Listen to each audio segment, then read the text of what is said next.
quorum. Liz is gone. And Logan is running late. All right. Rusty, would you say the prayer for us?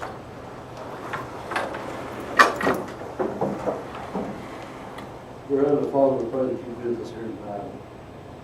Lead us and guide us. Help us to make the right decisions. Pray for your strength. Understanding. Please speak and put our faith into you and trust into you, and that you will guide us down the right path. Pray that you be with all our kids as they travel in sports, events, and other UIL things. Keep them safe and bring them home to us every day. We just pray that you be with us all here today. Keep us safe. Help us to show our concern for our kids and our staff and our faculty. And make sure that we make those right decisions and listen to those. Pledge allegiance to the flag of the United States of America, and to the republic for which it stands, one nation, under God, indivisible, with liberty and justice for all. Honor the Texas flag. I pledge allegiance to thee, Texas, one state, under God, one indivisible.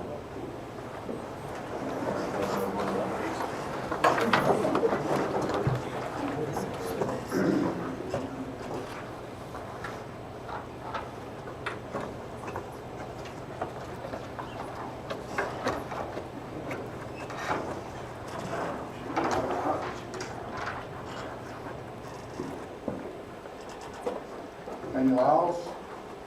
I came for a kid recognition. Okay. I can So do you it. want to speak? Yeah, it's not on any. Okay.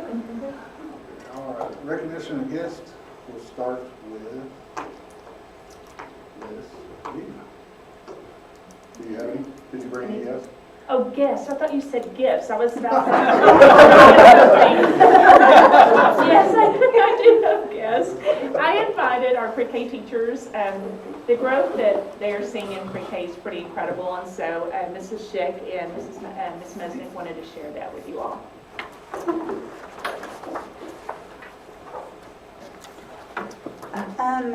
Pre-K this year has implemented a literacy and phonemic awareness curriculum called Really Great Reading. And our district has used Really Great Reading over the years in grades K through 2. The pre-K component is called Launchpad, and it's a fairly new component. And we heard really good things about it in some of our trainings, our pre-K trainings. And last year we were able to do a free trial, and we implemented it this year. And the growth that we've seen by using this curriculum has just been amazing. And when we get our students, they come to us pretty much with no phonemic awareness knowledge. They may know a few letters in their name, but usually no letter sounds. And it's just a lot of ground to cover to get them ready for where they need to be in kindergarten with what kindergartners need to know. And so we assessed the students this year at Christmas, or right before Christmas, and then again about 2 weeks ago. And Lisa created a chart to kind of show you where they need to be at the end of pre-K to be ready for kindergarten and how they've gone above that. Okay, so we started out with this in December. We had our parent-teacher conferences, and as an example, and we didn't put anybody's name on it. We just put student 1 through 30, and so the parents can see, oh, well, my student is number 6, and everyone else is up here, to give them some urgency, to let them know that, this is important and we need to take care of this. So this was letter names mastered in December, and so the yellow line shows Texas standards, our standards. We don't have TEKS, we have guidelines. But that number 20, they are required to know 20 letters, uppercase and lowercase, and 20 sounds. Okay, so this is for them to be kindergarten ready is the yellow, and then this is the total 26 of your alphabet. So this is what we look like in December for letter names. And then this is what we look like in April for letter names. Okay, so you can see they've all met state standard except for one, and we got him in February. So He came from Amarillo, so what does that tell you? Anyway, so, and then the next one is letter sounds, same thing. This was April. We had a few, even in April, that weren't quite there. We had 3. Everyone else was state standard by April. And we had quite a few that were all the way up to the top. And then, so this is, that was December. This one's April. So we still have that one student that we got in February. He's the only one that hasn't mastered all letters, all letter sounds as of 2 weeks ago. So, and now we switched the end of school. We usually focus then on the uppercase letters. Many of them are the same, but we're going to focus on that and work on those so that they have that for next year as well. So, questions? Good job, guys. Okay.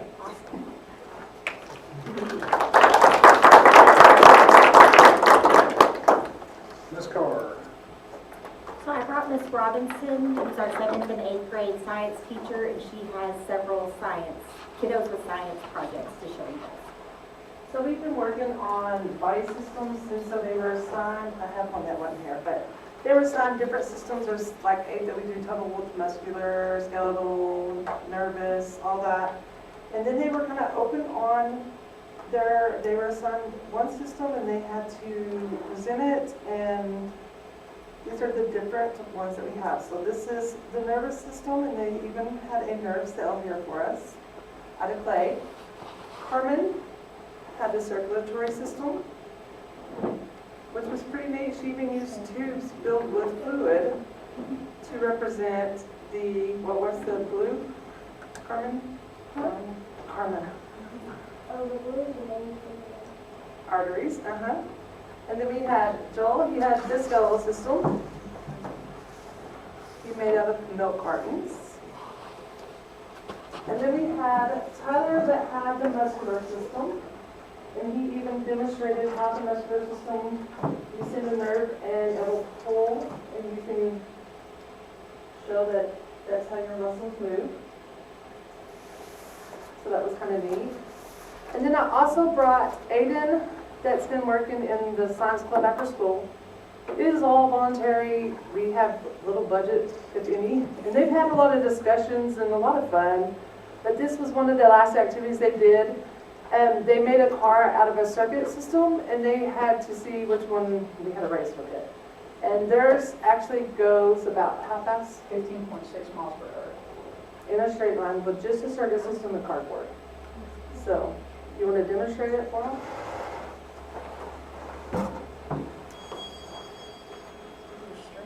Well, it doesn't go really on the carpet that fast. And you learn a little bit about electricity with that and how the circuits work.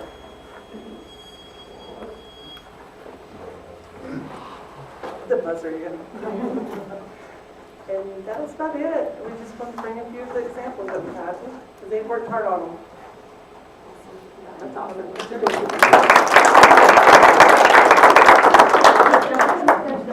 You want to come over and take some?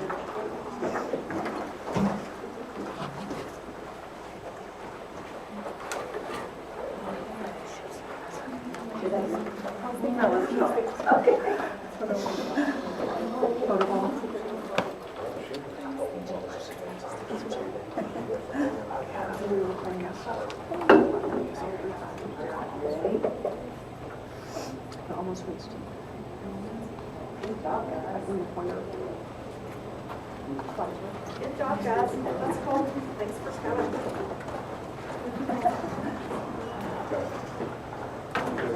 High school, are you doing the high school? Right? Yes.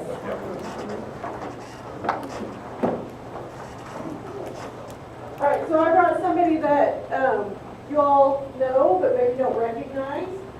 This is Jerry Thompson, and many of you know her as Elliot the Eagle. So she has been Elliot for the last 2 years for cheer, and I wanted to come and brag on some of her accomplishments because she's actually still accomplishing things in this arena.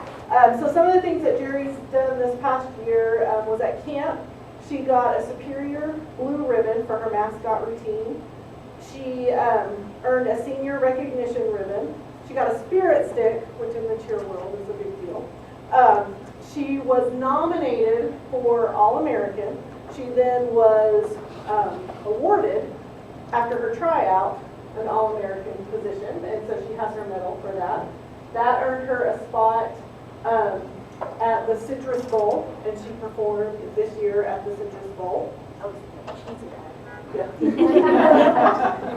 Then at camp, she also won the trophy for the best overall mascot out of, I think there were 24 schools there and like 12 mascots.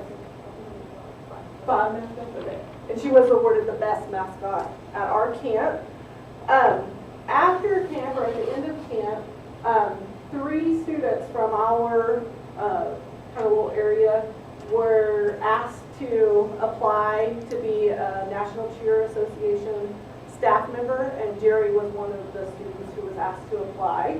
So Jerry did follow through with that application, and she has been hired as an NCA staff member for the summer, and so she will be traveling to NCA cheer camps and training other mascots for high school before she heads off to McMurray University, where she is the 23-24 Wally the Warhawk at McMurray University, which I believe got some scholarship money with that too. So we just thought this was an impressive resume of things in our cheer world, and we're very proud of all that she's done, and we just wanted to recognize and kind of shout her accomplishments.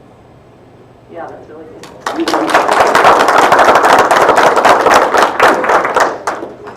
Yeah. It gets 40 degrees hotter outside. She's an expert. Yeah. Yeah. About 10,000. Yeah, I knew that was going to be quite a bit.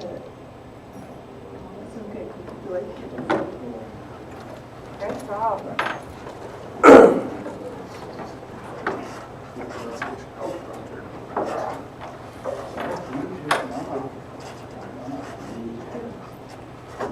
Coach Williams, bring you Williams?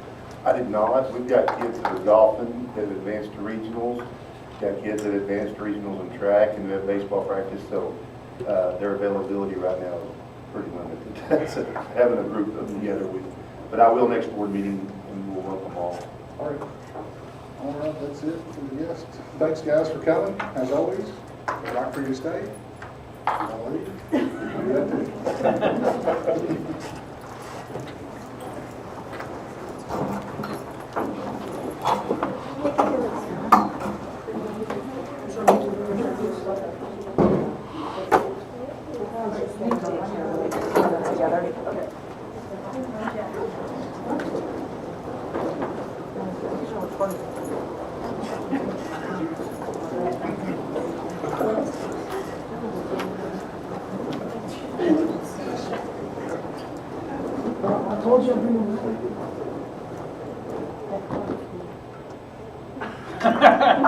Anybody else need to bring anything?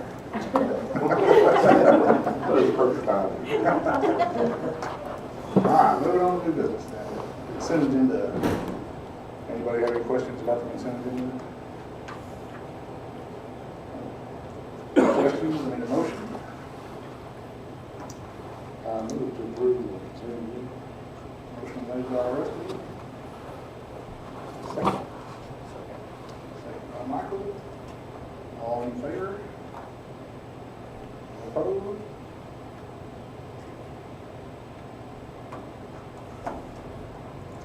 On to the regulator.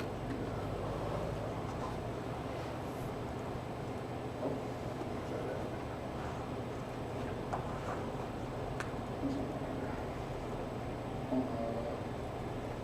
For the donation? Yeah, that's all. Okay. But you can mention who it was. Yes. It was. Donation, $500 donation for elementary field day t-shirts from J.K.M. Catalyst. We appreciate this. Thanks, Jed. Tell them thank you.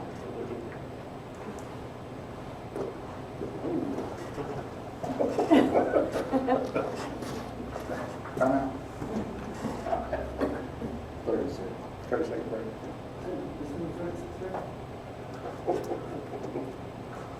Your meeting, sir. Oh, on to the regular agenda. We're at to get logged in. All right. We got steps here. Which I can go ahead and explain right here. The first item is the approval of the notice of election for May 6th for the trustee election. That should just say that's when it's just the notice of election for May 6th. We have to approve it.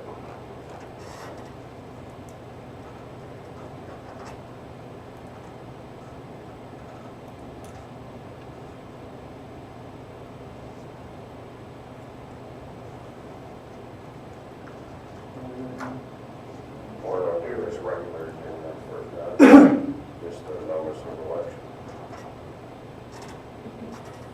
So, anybody have any questions about it? I mean, it's pretty good on that part, isn't it? Yes, sir. Guess I need a motion. I move to approve notice of election for May 6th, 2023, trustee election. Get a second? Second? All in favor?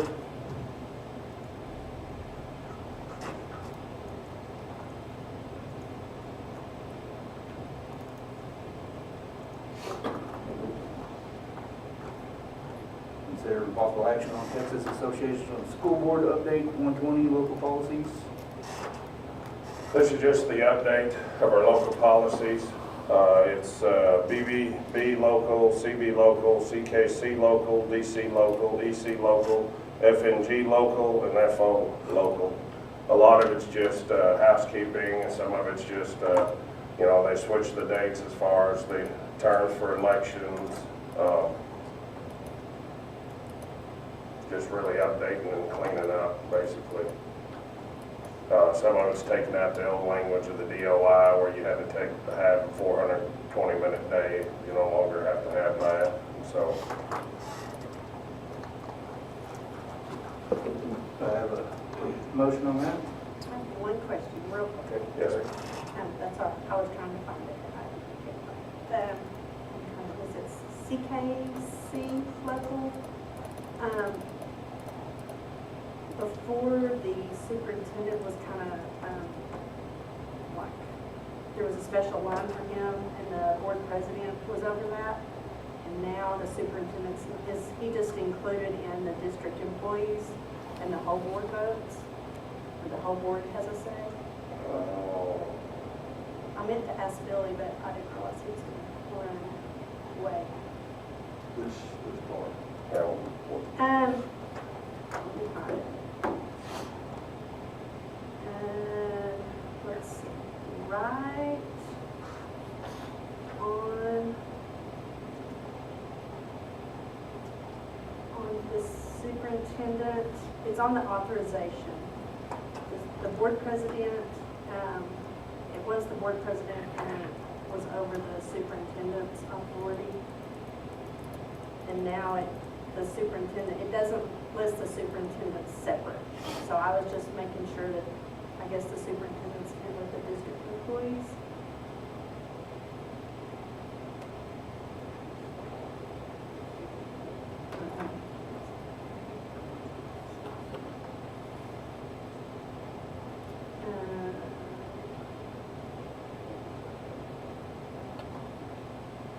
Under authorization, pursuant to its authority under state law, the board may, that part?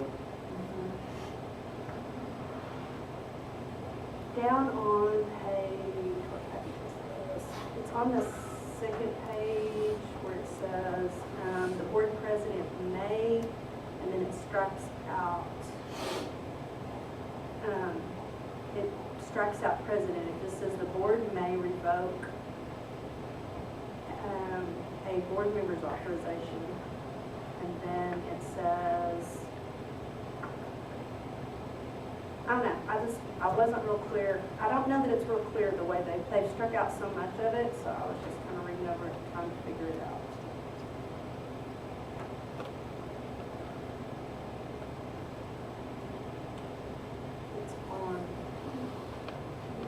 it's on the second page.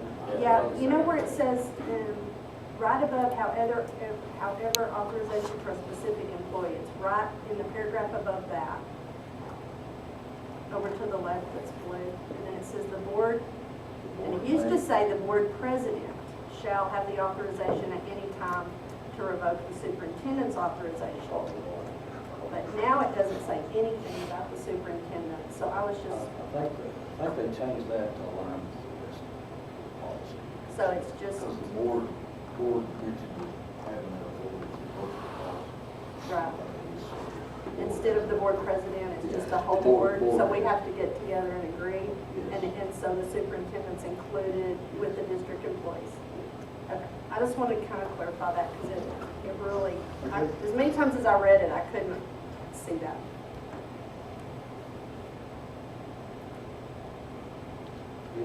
I'm good, as long as that's the way it reads. Y'all. We have a motion. I move to approve the Texas Association of School Board update for School Board Update 120 local policies. BB local, CB local, CKC local, DC local, EC local, F&G local, FO local. Have a second? Second. Michael, second. All in favor?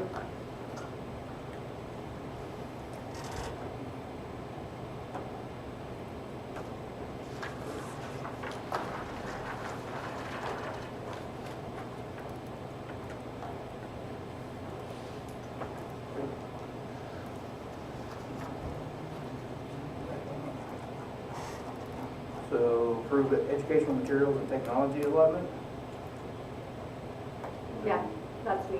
So this is just annually, we have to recertify the curriculum that we use to make sure they cover 100% of the TEKS that we teach for the state of Texas. And then through there is listed what we use in each subject. And then once you guys approve this, then once I submit it, it's signed off and then we get our money, our allotment for the next year's curriculum materials. Anybody have any questions?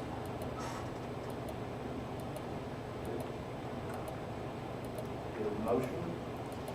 I move to approve the educational materials and technology allotment for 2022-2023 school year. Michael with a motion, got a second? Russ with a second, all in favor?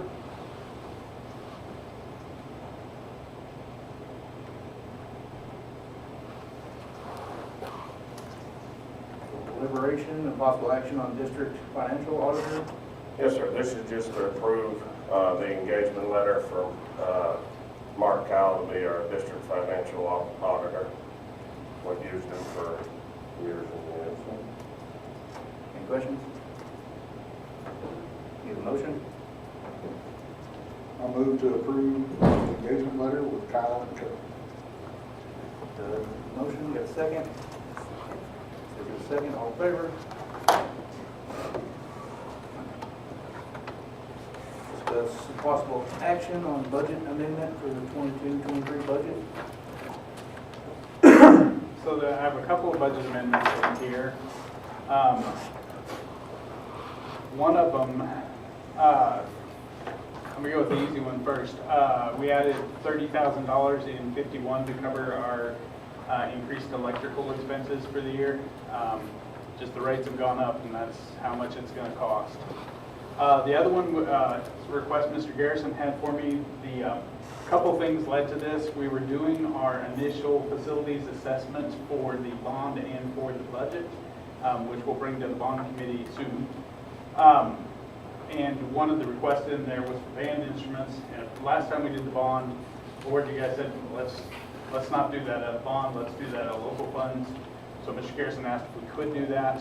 At the same time, one of the things I'm going to cover in my report is we finally got TEA to reimburse us for the money we spent on the Winter Storm Uri damage. So we just deposited $700,000 we weren't planning on. So that's, if you want to address the. I just thought, with us getting that additional funding, we talked about doing this for the band and we, kind of put it off, and I, would like to go ahead and be able to purchase it. We asked him for a list, and for his tier 1 needs, the $65,000 would cover all as tier 1 request. And so, you know, I just think it's important that, you know, we do everything we can to make those young people successful like we do any other program, and you know, they're needing some new instruments, and, you know, I just think it's time we go ahead and pull the trigger and get them those. I will say, if you do approve this, we'll have to go out to bid because of the size of the award, and the place he got the quotes from is not on any of the state bid lists, so we'll have to go out and get bids from 3 sources at least, and try to see where we can get it in price range. How many different tiers do you have? There was 3 tiers. I think it equaled $112,000. $112,000 for all 3 tiers. So the $65,000 would cover the tier 1, and I'm not even sure how much the other tiers were. I didn't calculate them, I just did the total in the couple of one. I was just curious, I mean, if the price of things is gonna continue to increase, you know, I was just thinking, I don't know, is it worth doing it pretty soon, the other tiers, or, you know, it's part of this, you know. We talked about doing it, I think we need to do it, you know, with 80,000 then, so. Yeah. How many instruments that'll give? It is, I'll just go through it real quick if you want me to. It is 3 Yamaha snares, 1 Yamaha bass drum 18-inch, 1 Yamaha bass drum 20-inch, and this is the full list, not the tier 1 list. Or I'll tell you when I don't do tier 1 stuff. 1 Yamaha bass drum 22-inch, 1 Yamaha bass drum 24-inch, 5 Horton French horns, 3 Jupiter bass clarinets, 4 some brand alto saxes, 2 Yamaha concert snares, 6 Jupiter whole flutes, offset G, and that is tier 2, 6 Yamaha wood clarinets, 2 some brand tenor saxophones, that's tier 2, 1 mellophone, that is tier 2, 3 marching baritones, that is tier 2, 5 baritone Yamaha, that is tier 1, 4 music stands, music stand racks, I'm sorry, 1 Gibraltar crash cymbal stand, 2 Gibraltar concert snares, which are tier 2, 2 3/4 size tubas, which are tier 2, 2 Jarvis drum major podiums, which are tier 3, 1 full-size xylophone, which is tier 1, 1 User Orc bells, which is tier 3, 1 Powell percussion all-terrain bell cart, which is tier 1, 5 Yamaha trumpets, tier 1, 5 dollies for chairs, tier 1, 2 boxes of music stands, tier 2, 1 Yamaha synthesizer, tier 1, 1 Mackie power enclosure, tier 1, 1 Powell percussion cart with electric keyboard, tier 1, and 1 large drum major podium stand, tier 3. How much closer is that 700,000 we just to reimbursing now? That is everything that, except for the roof. I mean, they actually did everything I applied for.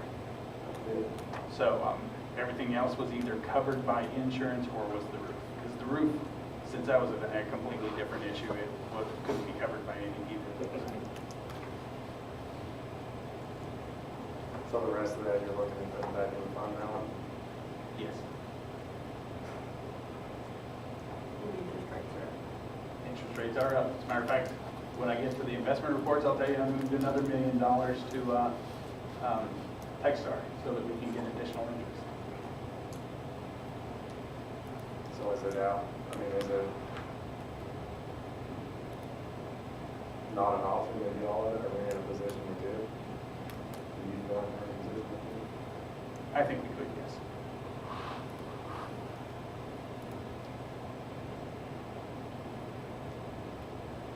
Or we have to table it and come back? Now, you could just do if you wanted to do the full amount, do 115,000 in the motion, just say as amended to 115,000 for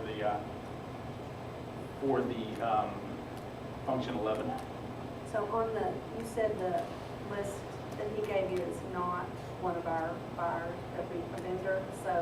I mean, it's somebody we normally buy from, they just aren't on a state vendor list, and so the amount is greater than 50,000, so I have to go out for bids. So we might could get it cheaper too. I would hope so. Even if it wasn't on the, even if that wasn't the rule, because now I'm doubting myself, but even if it wasn't, I still would want to go out to bid on a purchase this large. Because the individual items are not over 50,000. It's a gray area, but I would want to go out for bids regardless because of just the amount we're buying. How long has it been since they've gotten that?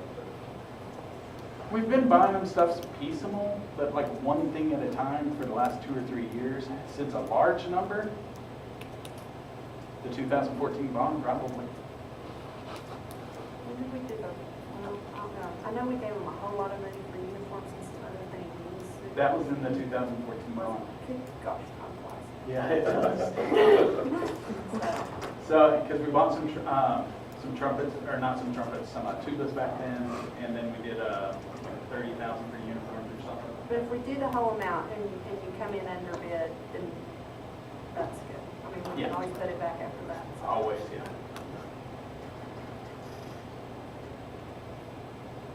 And then get Stratford to bring back.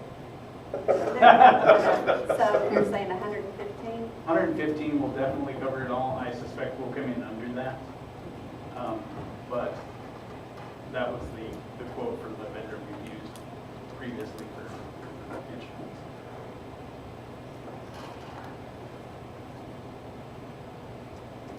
Anybody else? So we have 2 more. We have 2 more of these, 2 more amendments or? No, that was, Services. yeah, because those other 2, every time when I do an amendment, I just add on to the bottom of it so you can see the previous amendments we've done throughout the year. Figure out how to get out of this.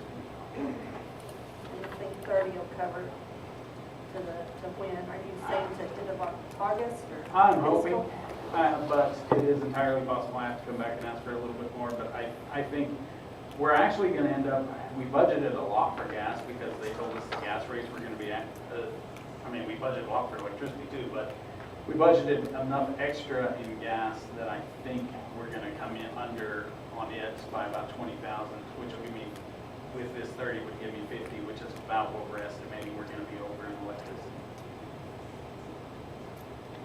So, and the rates, even though they said the rates were going to kind of level out, they really have gone up every month.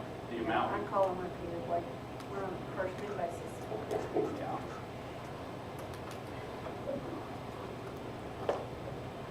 Any other questions? Need a motion? I move to approve a budget amendment for the 2022-23 budget as we amended it to 115. Get a second? Second? All in favor?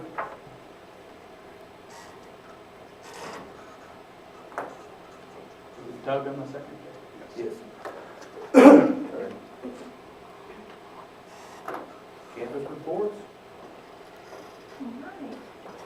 The elementary is sitting at about 94.12 with our attendance rate. This week alone, we have had 4 kids come to get enrollment packets. They haven't returned those, but we had 2 new kids enroll last week. So that gives us a total of possibly 6 new kids. Right now, our enrollment is at 319.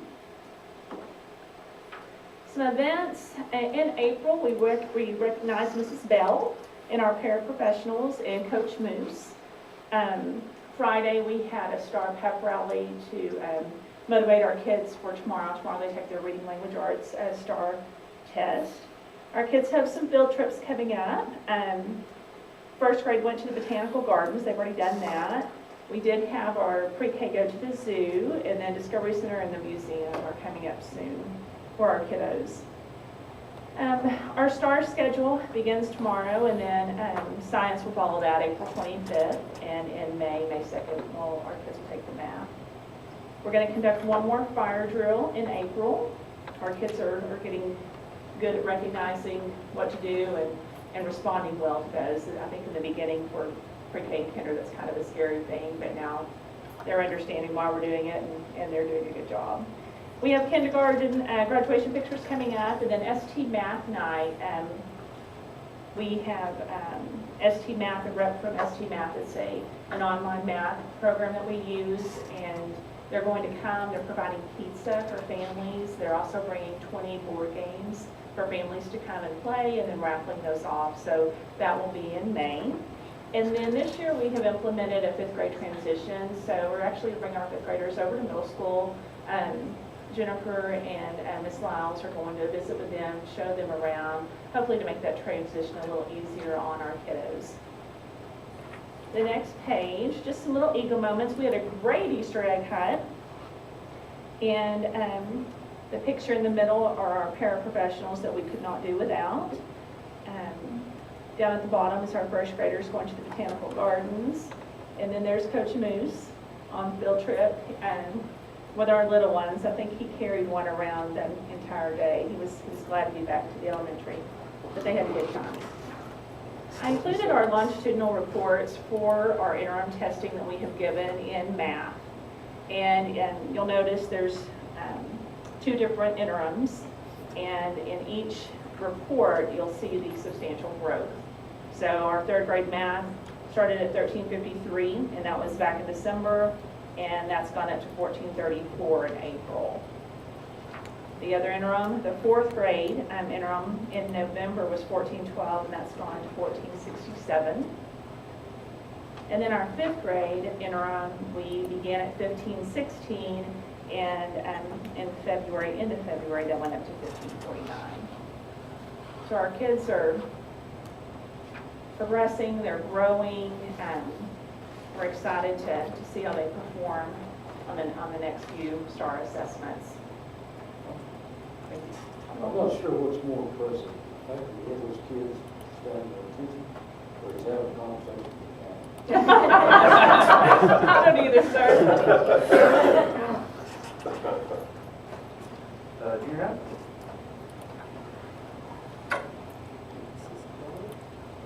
And on the front page of mine, I have our paraprofessionals on the left.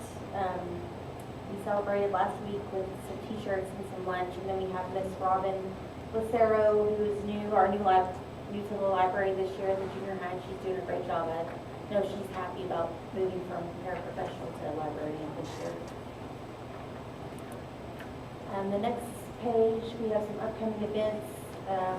Next week, our special education teachers are going to take a group of special ed kids to the Amarillo Zoo for a field trip. On April 29th, we have a 6th and 7th grade band contest. The next day for our testing is wrong. We'll do ELA testing next week, science, 8th grade science and social studies the week after, and then math the week after that. When we get towards the end of school on May 16th, we're going to be doing 6th, 7th, and 8th grade awards on that day in the afternoon, and then we're planning on doing some kind of picnic or fun day on May 17th with the kiddos. Just the pictures I have there. The top left picture is the Science Club. They wrapped up that this year, and they had a pizza party, so that was just kind of the end of their Science Club. And then the rest of those pictures are 7th graders who last week dissected frogs, and so they either really liked it or they really didn't. The next page is just some attendance information. So we have the top of it is just the 5th 6 weeks, which our 6th graders are at 93.89, 7th grade at 94.93, and 8th grade at 94.81, with an average of 94.6. And then for the year, we have 6th graders at 93.94, 7th at 95.64, and 8th at 94.73, with an average of a 3 for 94.79. I have been sending home attendance letters every 3 weeks, trying to get some of those kiddos that are absent pretty regularly to get to school. I'm not sure if it's helping or not, but I'm making an attempt. The next few pages are just some data that I pulled from the last 6 weeks. So the top one, you have some 8th grade history, which for the most part always looks pretty good with Miss Guthridge. And then the bottom one there, you have Miss So sixth grade ELA with Miss Lee. The next one, we have some, like 7th or 8th grade, 6 weeks test with ELA, which looks really good. And the last one there is 6th grade. And that's a math test at the bottom there. Doesn't look great, but I know Miss Etheridge, after our data dialogue, we talked about, what issues there were and where she needs to be working on that. She'll definitely be working that for the next few weeks before the kids take the start test.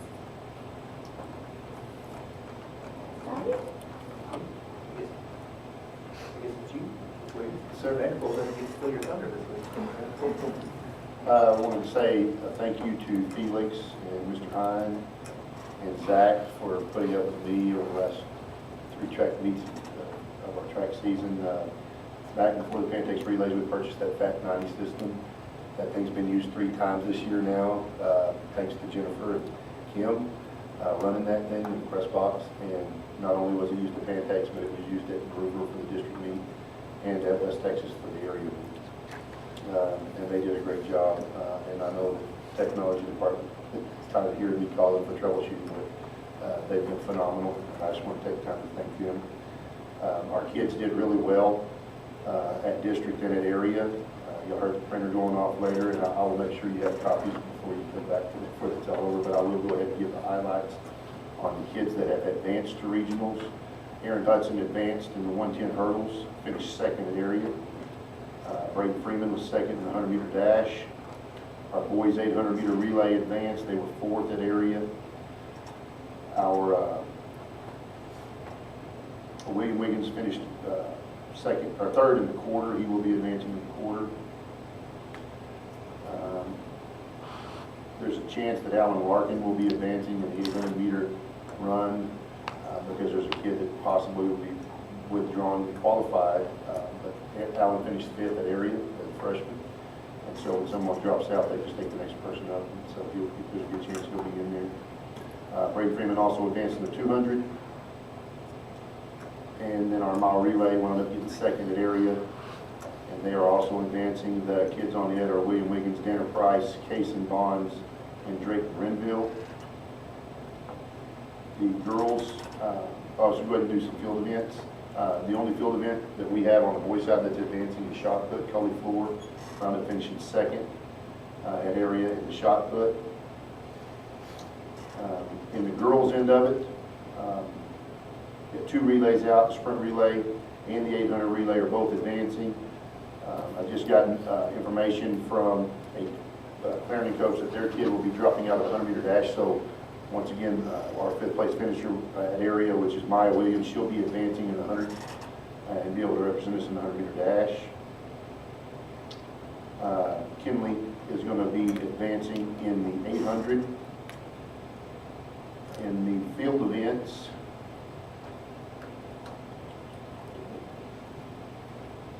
we have Sadie, who's going to be advancing in the long jump and in the triple jump. And we have Avery Connor, who is also going to be advancing in high jump. And that is the kids that are going to be representing us at West Texas. And Zoe actually also advanced in pole vault, but Zoe also has BPA. So Zoe finished 3rd in pole vault, but won't be able to compete at regionals because she's going to be at nationals in BPA. So she's going to have to withdraw hers, but she did great. She finished 3rd at area, so she's doing good. She's getting all throughout the year.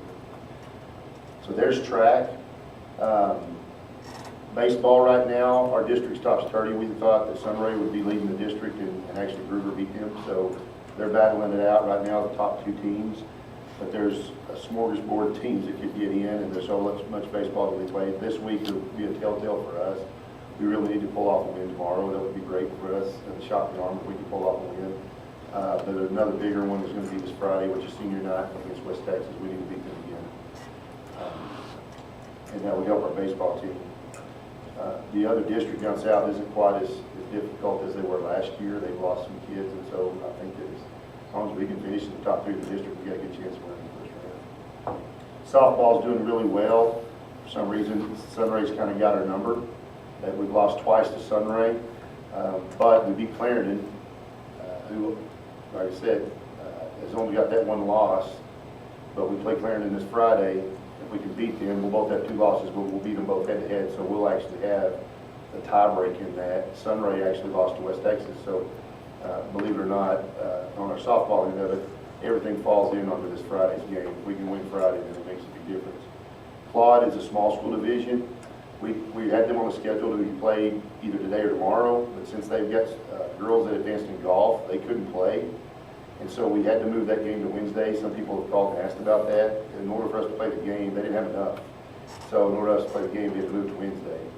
And so we're playing it Wednesday instead, just for that reason, just sheer numbers on the area of it. But our softball team, like I said, they control their destiny. Regional girls golf, Michaela White is golfing today, and she'll golf tomorrow, second round. Our entire boys team advanced, and they will golf Wednesday and Thursday. We have a practice regional qualifiers track meet Friday at Bushland, and there's just a lot going on in the spring. I mean, kids are gone, so kind of kudos to them to be able to keep their grades up after they're involved in so many things. And as you can tell, the very athletic banquet's going to be May 8th. That's a corresponding date that we had last year. And so it'll be Monday at Celebration on May 8th. But I'm proud of our kids. They're finishing the year strong. I mean, they've had a topsy-turvy year, but I'm telling you, they're finishing strong. Kids are playing hard, and they represent well and acting well. Does anybody have any questions? I'll make sure you get a copy of that before the night. Ms. Searles? Felix, do you have mine? This one? Yes. Will you go to slide 18, I think it is. So I'm just going to run through our teacher incentive allotment. Application is complete and submitted, and this is just a run through of, why we feel like it's right for our district. If you will move a couple, keep going. So go back one, please. Thank you. So this is just a statement right here that we had to put into our plan stating why teacher incentive allotment is for Sanford French ISD. Basically, it's just saying that it aligns with your board goals, the House Bill 3 goals that we have for math and reading, as well as, helping students reach the ability to be career level ready once they graduate. And we feel like this is going to help our teachers.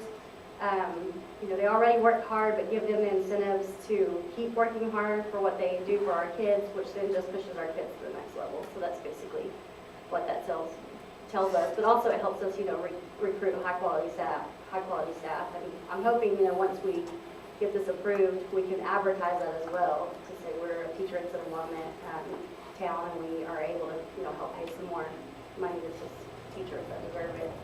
All right, if you'll go to the one that says anticipated funding, that will be next week. So this is what they're anticipating the funding being as of right now for each teacher. The funding changes each April depending on our winter PEIMS submission. So I looked today, it hasn't changed yet, but they take the information we send when we submit our data in the winter, and then they base the TIA funding on that. And this is, the top one is if a teacher earns the recognized level, this is their yearly bonus, basically. Exemplary would be the middle level, they would get that, and then the top is a master level teacher, and it would be that much per year for 5 years. And they keep that designation for 5 years. The next slide tells us that we plan on eventually having every teaching assignment eligible to be in the teacher incentive allotment, but we started with a phase-in level of a small amount. The committee decided when they met that it's just better to start out with a smaller group to ensure that our plan is successful first. If you have too many people, you may have, you have a better chance of having mistakes. And we wanted to ensure that we got a good stable, a good sturdy plan. And then once we get that done, then we can add in more teaching assignments and other levels of people in the plan. So eventually we would like to have every teacher assignment eligible for this. But next page tells the eligible assignments the committee decided on.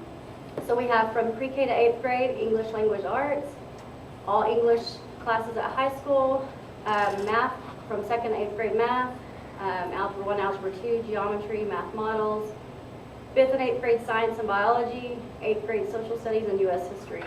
So basically, this encompasses everything that's literacy, math, or STAR, which is aligned with your board goals. And that's where we felt like was the best place to start. The next page, or the next slide, tells how we're going to rate teachers. We're going to use the T-test system, which is what we already use to when we observe teachers. We are going to only rate domains 2 and 3, which is what the state requires. We chose that we're going to have the teachers receive one full 45-minute observation, which they already receive when they get their observation. Then they're also going to get 4 10 to 15-minute walkthroughs, and we're going to score those. Typically, we do provide the walkthroughs anyway, but we don't score them in T-tests, but we're going to score them. That way, all of those together, those 5 things, average out to be their score that goes into their rating.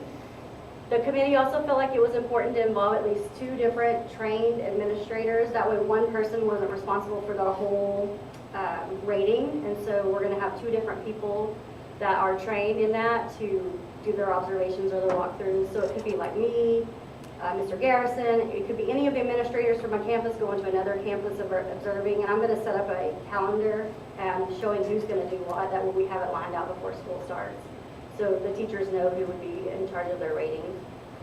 So we'll average all of those. The data is stored in DMAC, which is what we do all of our testing in. So it's brought out there, it's apparent, teachers can go see what they're rated. It's not anything that's hidden from them. They'll know automatically what it is. And teachers who are eligible for the assignments can't waive an appraisal. They have to get all of these things. All right, the next slide talks about what tests we're going to use to measure student growth.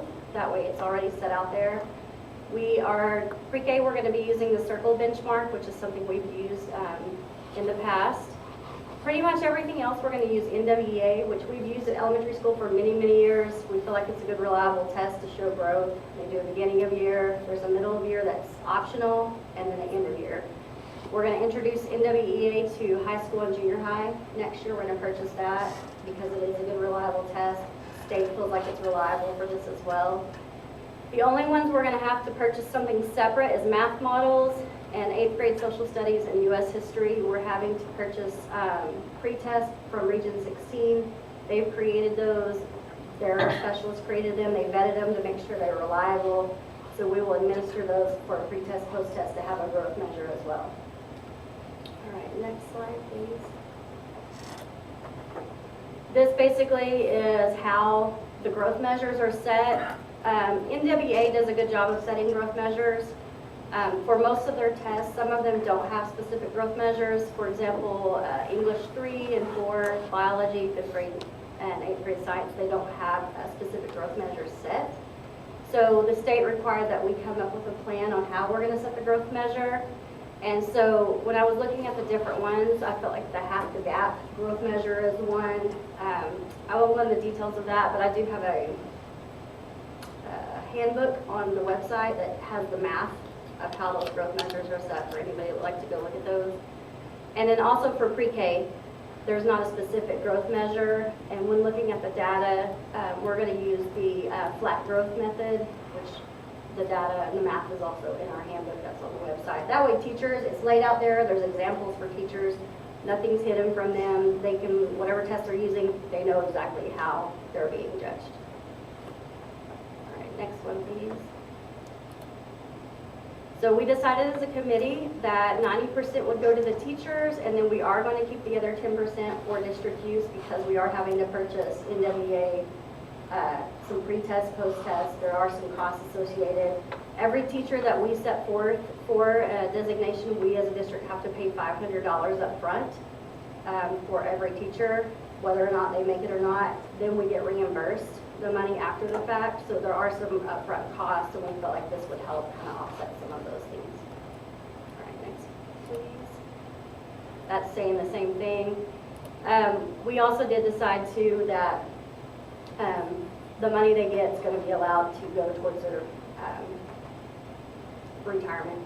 It'll help offset some of that too. It will be beneficial. As a committee, we also decided we're going to pay the stipends in a single lump sum added to their June paycheck. At first, the committee, we talked about it, and we all felt like it would be better to separate it out over their paychecks throughout the year. That way they would have a monthly amount added to their check. Once we started digging more, we found out that in the end, you get the money in April of whatever year you get it, and it has to all be spent by August. So there's no way to spread that out over the year. If you get it in April and have to spend it by August. So we felt like June would just be a good time to add that on, which is going to be a nice little end of year bonus as well for them. Once they've had their hard year, they can look forward to that nice little lump sum money. All right, next one, please. So to reach these categories, recognize exemplary mastery. These are the growth targets set up. The committee decided on these. These were actually the state recommended growth targets. When we talked a lot about this, some schools have changed these, and we felt like the more we keep what the state recommends, the better chances of our plan being approved. And so we just kept what the state recommended. So to recognize, the teacher would need to have 55% of their students meet their growth targets. And they also have to have a teacher observation score greater than or equal to 3.7. So those observations, when they're averaged out, they have to be a 3.7 or higher. Exemplary, the growth targets for students is 60%, and the teacher observation is a 3.9 or greater.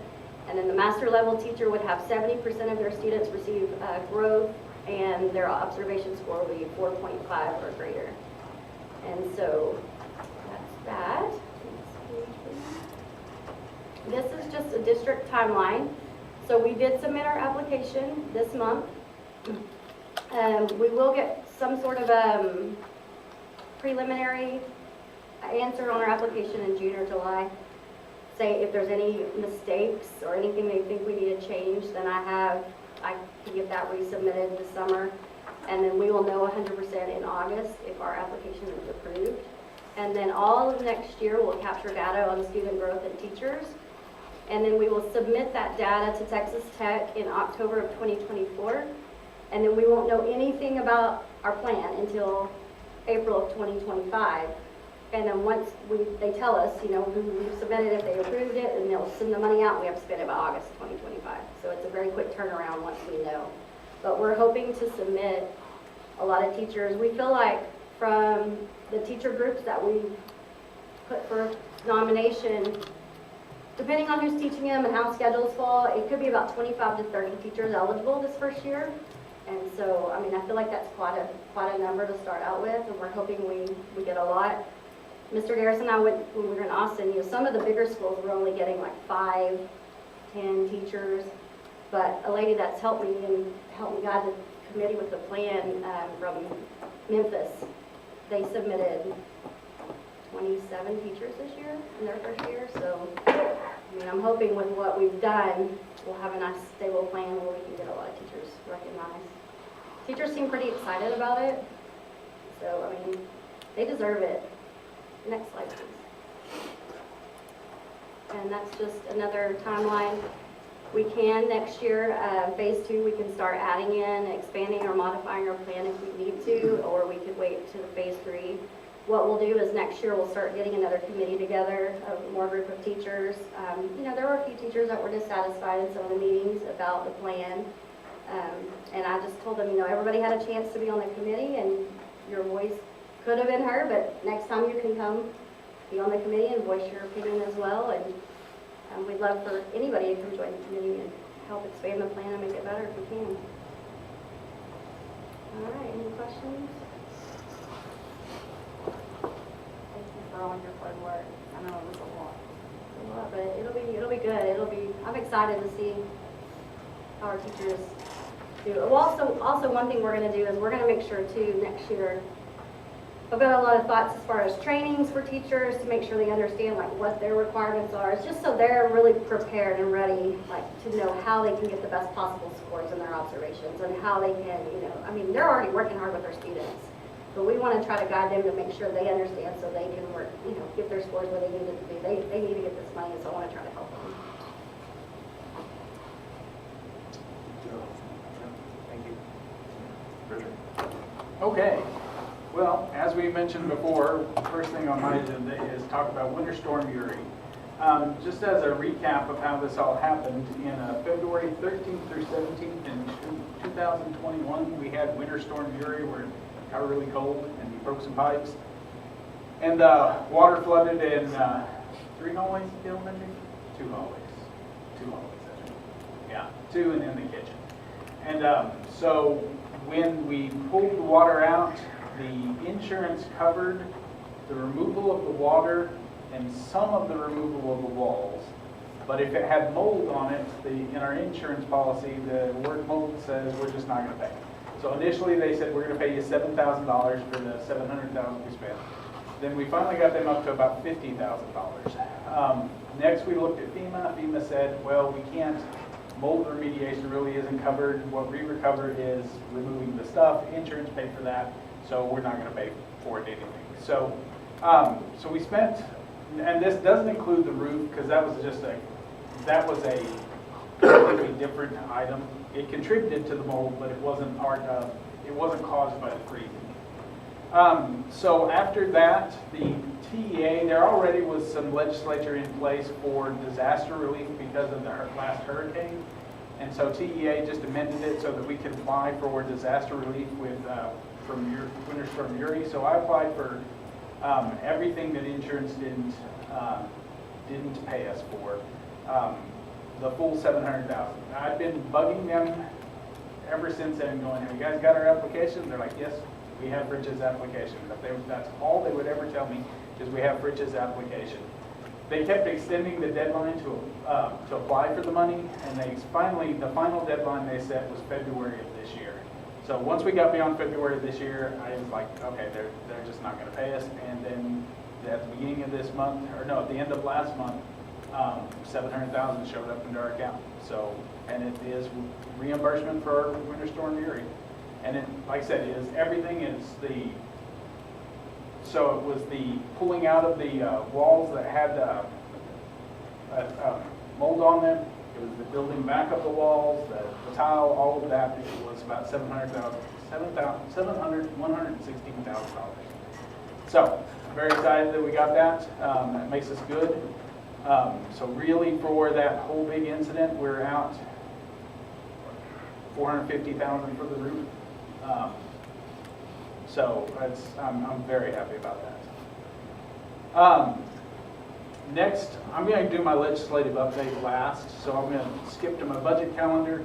Because this is a legislative year, I'm not even going to try to recommend, we're not even going to try to recommend a compensation plan until the legislature has finished.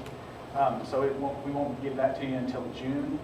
If the legislature doesn't finish school finance before the end of May, we may have to bump it out to July as well.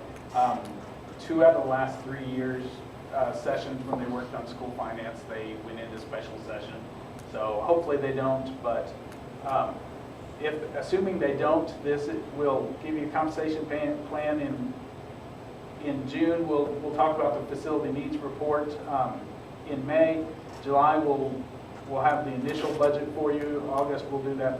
Early August we'll do that budget workshop, and then late August we'll adopt the budget and set the tax rate. Any questions on that one? Okay. Next thing on the list, depository contract. Every 2 years you're required to go out for bids on a depository contract. You can extend a bid 3 times. So we have been at Happy State Bank now. We got the bid and then extended it 3 different times. So this year we do have to go out for a bid, which I actually wanted to go out for a bid this year anyway. So we will be going out for a depository contract bid. We have to choose the method of bid. I'm going to do a sealed bid, not a request for proposals. The paperwork just works better for us on that. And then, so it's just so you guys know that we're going out for bids on our depository. We can't do, it has to be a bank. It can't be like Pantex, unfortunately, because it'd be a lot easier for us to just drive over to Pantex to do our banking, but we are not allowed to do a savings loan or anything like that. Special ed bus. So I called Billy, gosh, I guess it's been 3 weeks ago now, said our special ed bus keeps getting delayed. It's now November when they said that it's gonna get here. I was like, I got some used ones I can find, I wanna go out and buy a used one. So Billy called, I don't know who he called, but he called somebody and got some advice from y'all, and then called me back and said, well, if you can find a used one, that's, go try to do it. Well, I can't yet. Every time I see one listed, I call, they're like, nope, this is just sold. The only ones I can find are in, it's on the coast, it's like Oregon or somewhere like that. And I asked our mechanic about that, and he said, I don't want something that came from a saltwater environment. So I can't find a special ed bus. Fortunately, we were having problems. The reason I was wanting to get a used one is our bus, you know, there's a reason why we want to replace it. It was giving us a substantial difficulties. Like one of the difficulties we were facing is the warning buzzer would go off every minute it was on. So driving kids home, the buzzer would be blaring, you know, and the exact kids we want to have distracted with a buzzer. And then eventually we got it to where it would just buzz when they turned, and then eventually finally fixed that as well. So right now, the vehicle is fully functional. So the need is lessened a little bit, and then also we finally got another bus driver. Because one of the reasons, I don't know if you remember, but the special ed bus we've ordered is one that doesn't require a CDL license.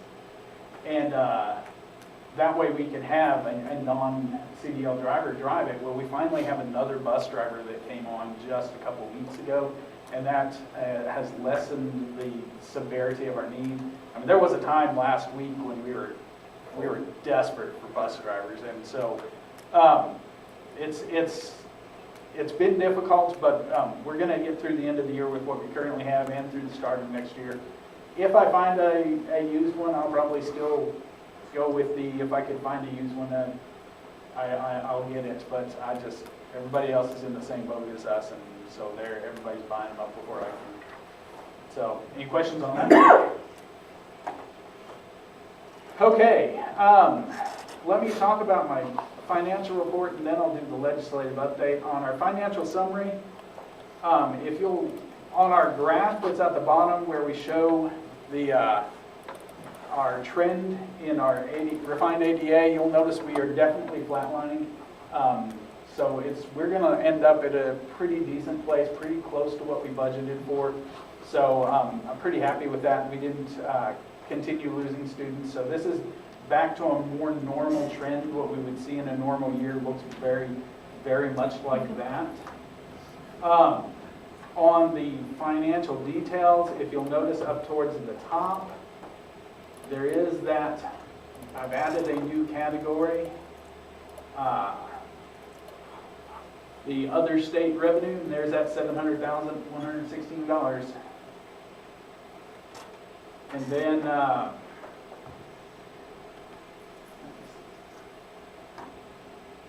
and that's really the only things I have to point out on finances. Then I've got my legislative update and quarterly investment. Any questions on the finance report? Okay, I'll keep going there. Okay, so let's do my legislative briefing. I added that today. Sorry I didn't get it out there sooner, but we're in a really active time in the legislature. So I'm not going to go through everything here, I'll briefly mention some of the things. I've sent you now, I sent one today, another one today about action items, something that you might want to contact your legislature about. The one I sent you, I guess it was last week, was, actually I'm losing my brain. What did I send you last week? This is the first letter before press about the...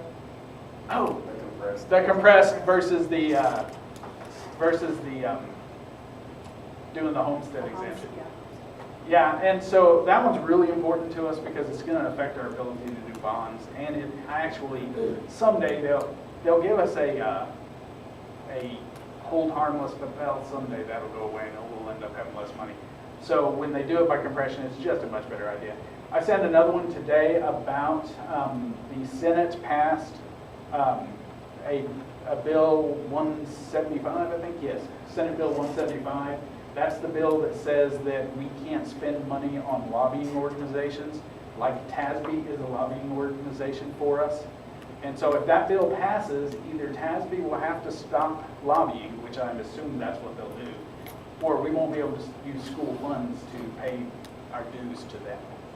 There's other organizations like the Equity Center. That's all they do for us is basically lobbying for us. And they do a very good job of getting stuff for a small school like us. I mean, we don't have the time to devote somebody to figure out, well, okay, how is this going to affect our budget? And they do that, and then they go report to the senators for us. And we really need, though, that ability. And if this passes, we won't have that ability. So I did send that out to ForPrice as well. Just going through these, House Bill 1's General Appropriations Bill. I don't know if the way it works kind of is there's a general appropriation bill that says there's X amount for education, and then they'll pass another bill specifically says how that X amount gets divided up. So they did, all these bills initially are bills that have passed their first house. So House Bill 1, the General Appropriations Bill passed. House Bill 2, that's the Property Relief Act that we really like, the one that does a compressed school district tax rates by an additional 15%. That will save the citizens quite a bit of money, and it'll be the best way to do it for us. It is the best proposal out there on taxes. Here was an odd one I saw today. House Bill 567 passed out of the House, related to the discrimination on the basis of hair texture or protective hairstyles associated with race. I just threw that one in there because it was odd. It's just, I don't know. Basically, they were saying ethnic hairstyles, you can't take administrative action against students with ethnic hairstyles. So I told Mr. Garrison that blue was going to become an ethnic hairstyle as soon as this bill passes.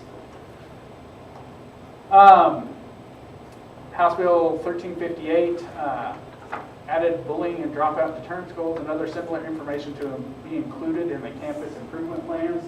Put that one in there for you. House Bill 1789 provides an exception to the nepotism law for hiring of a bus driver. So if you had a relative that wanted to be a bus driver, that'd be great. And like I said, these have all just passed a single house. They haven't passed both houses. House Bill 2484 banned parents and guardians of student participants from future UIL competitions if they engage in conduct that intentionally, knowingly, or recklessly causes bodily injury to a person serving as a referee. I thought that one was interesting. Senate Bill 3 provides $5.38 billion for additional 7.3 pennies of Tier 1 tax rate compression. So that's the Senate bill's tax compression. They correspond to the House. The amounts are different, but those are the two bills we hope that they get together and work on. Senate Bill 5 is the one that does the homestead exemption that we really don't want. Senate Bill 8 is the parent rights bill. It's the vouchers bill, basically. They've renamed it, but it's the voucher bill. Senate Bill 9, so Senate Bill 9 is the one where the Senate is doing the teacher pay raises, and in it, for a school district under 20,000 students, it's a flat $6K increase to teacher pay. The House, I expect the House version is probably going to be more likely than the Senate version, but that's what they currently have. It's passed in the House right now. Senate Bill 175, that's the one that's the lobbying one. And then Senate Bill 838 required districts and charter schools to provide a panic alert device in each classroom. So yeah, we just did these phones in the classrooms, which are now in the classrooms. And I don't know if it's going to, because that's what TEA required, because they had a panic alert requirement system that the phones did meet the definition of that. I don't know if they meet the definition of this, so we may have to put additional devices. Because in this law, it says you also have to have a phone in the classroom as well. So the phones had to be there regardless, but I don't know if they're going to meet the Senate's definition of a panic alert device, or are we going to have to buy yet more devices? I kind of hate it, but it's like TEA and this comes from the legislature. The other stuff we did previously for the panic devices came from TEA. So I really hope that it does match both cases. House Bill 100 is the House's, this is just passed out of committee, but it is the House's big education reform bill. It has a lot of things in it. It's kind of like House Bill 3 a couple of sessions ago was the big education bill. House Bill 100 is the big education bill. It raises the basic allotment slightly, about $100 a year. Moves some allotments to enrollment versus attendance. For example, the GT allotment wouldn't be based on attendance anymore, it'd just be enrollment. So that's actually a really good thing. Sets a significant adjustment to the minimum salary schedule. So the salary schedule that they proposed is one that's based on, do you have a certification? Do you not have a certification? Are you a TIA teacher? So once you've gotten your teacher incentive allotment, not only would you get the allotment, but you'll make more just because that's a higher class of teacher. So it adds even more to them. And there was one other tier that was like a residency teacher. I don't remember what that was. And then they do it in 5-year clumps. Well, it's a significant raise. For example, a 10-year teacher could get up to a $14,000 increase on the House minimum payment plan. If the House passes this, we'll have to have a workshop where we redo our payment schedule completely. I mean, it'll completely change everything. And you will have teachers, if this passes, you'll have teachers making a significant amount before the TIA.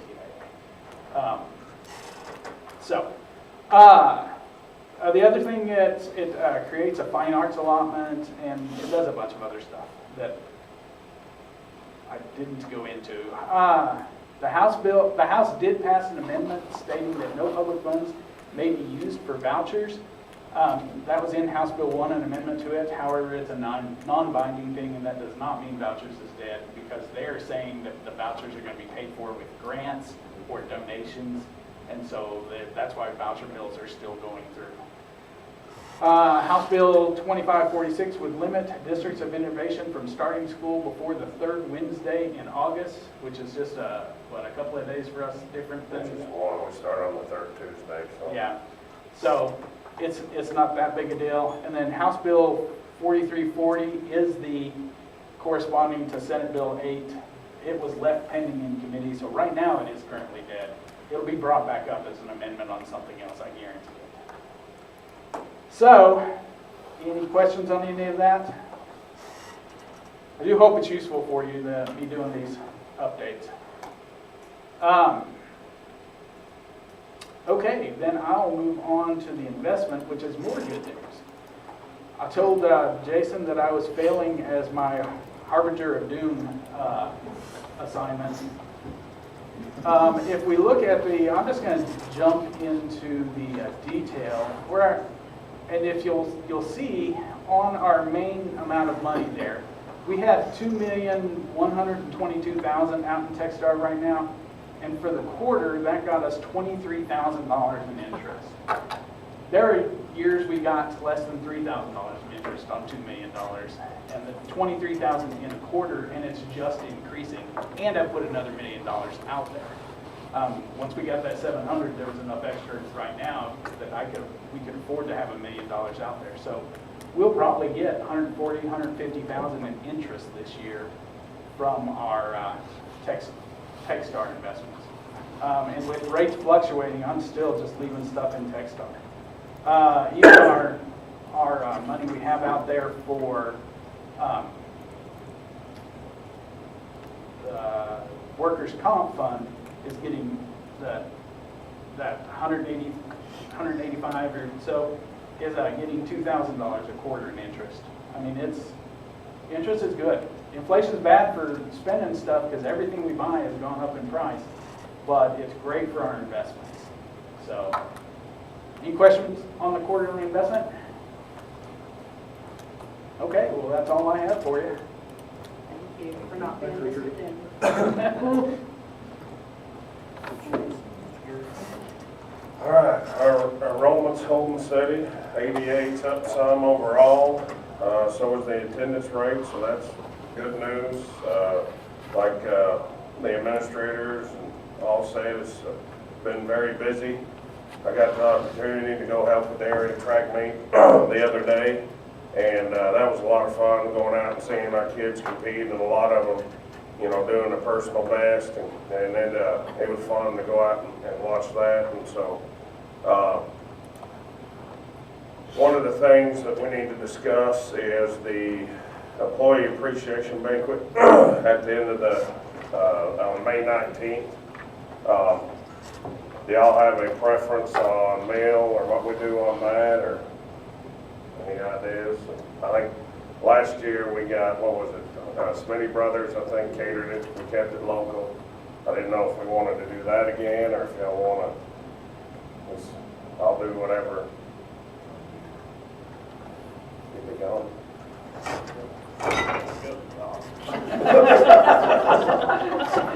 Trying to rip stuff. Sorry, Felix. So what do you think? Do you want us to pick, or what? Does it matter? I just, if they're available, I'll have a problem. Or? So y'all think? We're always good for any free meal. I don't remember what I think it's pretty good. Yeah. I still remember it. Well, we'll try them. If not available, then we'll plan B. Figure that out. Give you an update.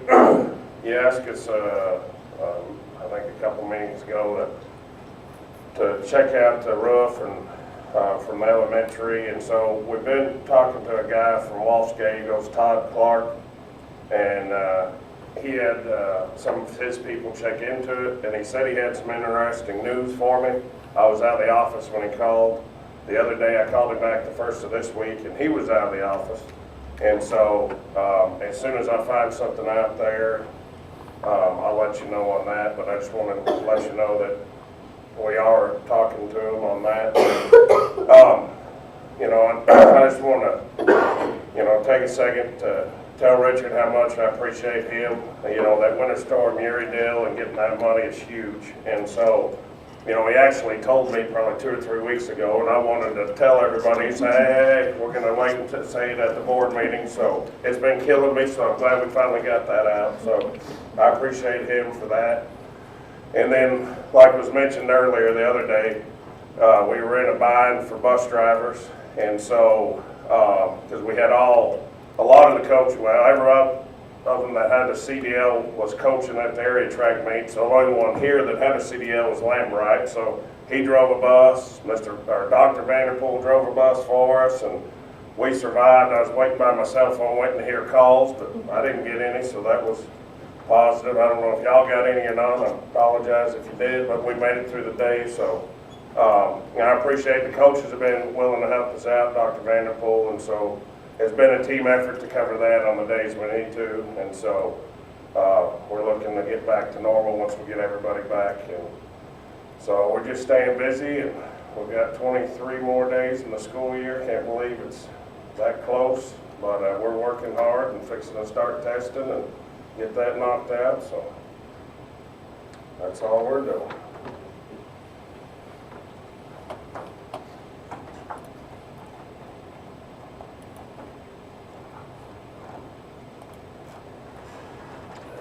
Set dates, huh?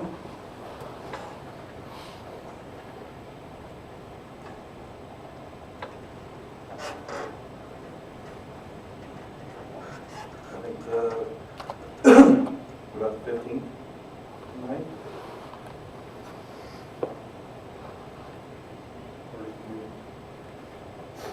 Oh, yeah. We gotta get a schedule.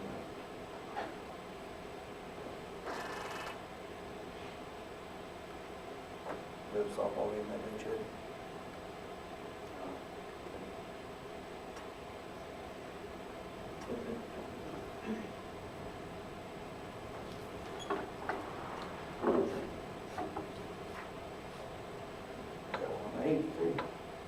Now we got athletic baseball. Oh, yeah.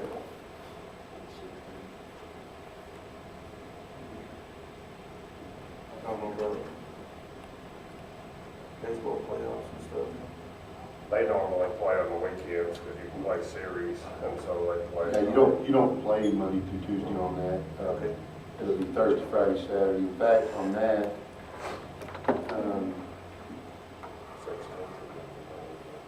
16th work for everybody else?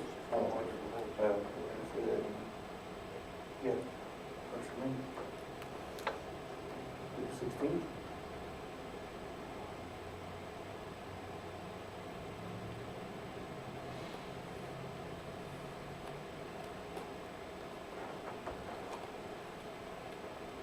Ms. Richard, you call us into closed session at 7:25.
please, beside the logo? Richard, call us back into session at 8:01.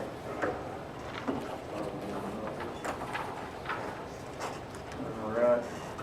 We have a motion as far as the nurse. Motion You to want to recommend that? Oh, yeah, sorry. Just skip him, he's not important. I recommend Danny Dill for a 2023-2024 term contract for certified registered nurse, subject to salary and assignment. Have a motion. I make the motion to approve Danny Dill for a 2023-2024 term contract for certified registered nurse, subject to salary and assignment. We have a second. Second. Jay with a second. All in favor? As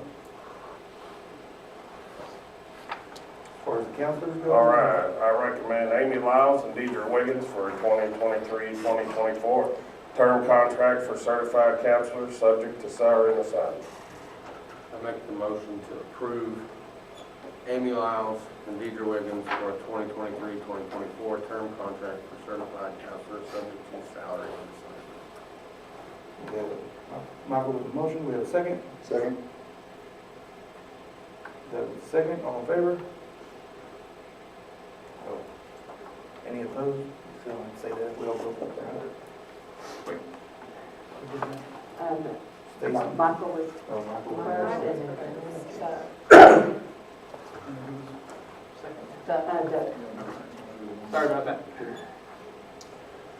All right, I recommend Melinda Broadus for a 2023-2024 dual assignment term contract for certified teacher and counselor, subject to salary and assignment.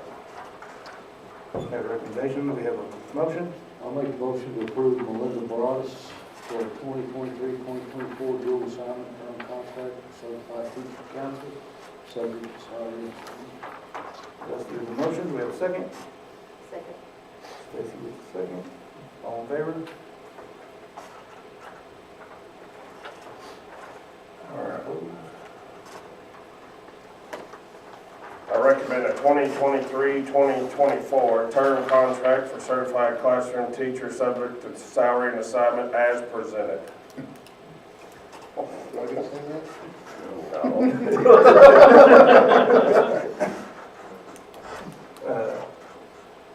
Do we have a motion? I'll make the motion to approve Kathleen Adams, Shelby Allen, Audrey Anderson, Candace Brassfield, Kayla Brown, Darja Brown, Jennifer Berger, Reba Burke, Shelley Cannon, Kayla Dethridge, Monica Fry, Brenda Gray, Sandra Grippo, Selden Hell, Ashley Hanson, Autumn Harston, Shahina Henderson, Kim Holges, Amy Klaus, Robin Line, Stacy Lovejoy, Aaron Marshall, Lisa Mesnick, Brooke Moffitt, Gina Moose, Teresa Phillips, Wendy Price, Lindsay Raff, Lucretia Rankin, Caitlin Rice, Kathy Sanders, Melissa Schick, Pam Walker, Tracy Weston, and Rachel Yarborough for a 2023-2024 term contract for certified classroom teacher, subject to salary and assignment. There was a motion. We have a second. Second. Michael with a second. All in favor? All opposed? All right, I recommend Shannon Robinson for a 2023-2024 term contract for certified classroom teacher, subject to salary and assignment. We have a motion. I make a motion to approve Shannon Robinson for a 2023-2024 term contract for certified classroom teacher, subject to salary and assignment. Chad with the motion. We get a second. Second. Stacy with a second. All in favor? Abstain. Michael abstains.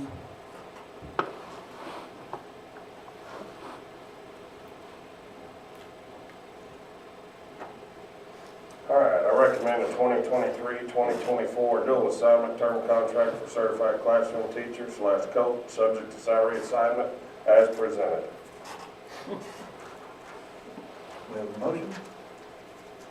I'll make the motion to approve Garrett Brewer, Christy Brown, Johnny Cordell, Troy Fry, Jason Held, Mallory Held, Jonathan Lambright, and Aaron Lewis for a 2023-2024 dual assignment term contract for certified classroom teacher / coach, subject to salary and assignment.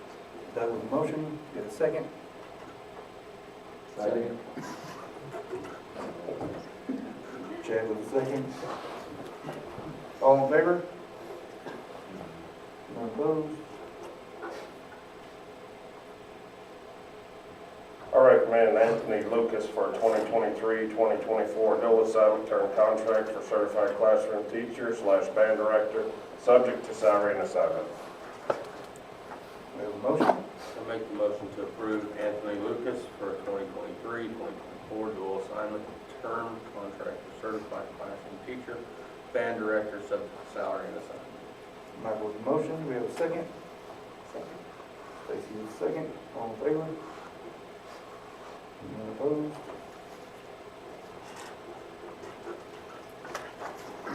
I recommend Richard Wakefield for a 2023-2024 contract for non-certified classroom teacher / bus mechanic, subject to salary and assignment. We have a motion. I'll make a motion to approve Richard Wakefield for a 2023-2024 contract for a non-certified classroom teacher / bus mechanic, subject to salary and assignment. Stacy with the motion. Have a second. Second.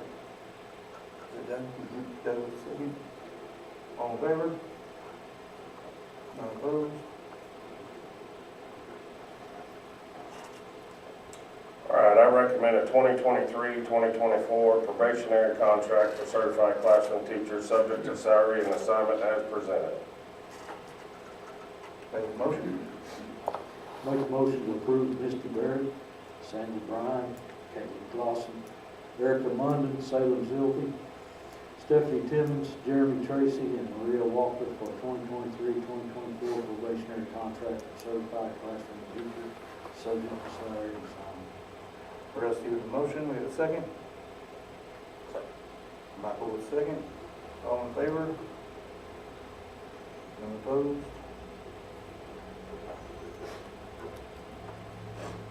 All right, I recommend a 2023-2024 probationary dual assignment contract for certified teacher / coach, subject to salary and assignment as presented. We have a motion. I make the motion to approve Jason Habiter, Zachary Jewett, Stacy Timmons, and Emily Benson for a 2023-2024 probationary dual assignment contract for certified classroom teacher / coach, subject to salary. Chad with the motion, have a second. Second. Rusty with the second. All in favor? None opposed?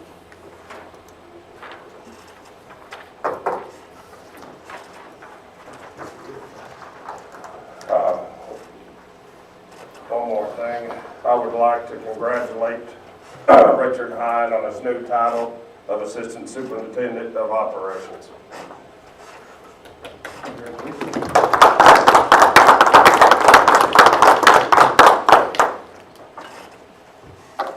Guess that's it, huh? That's all I got.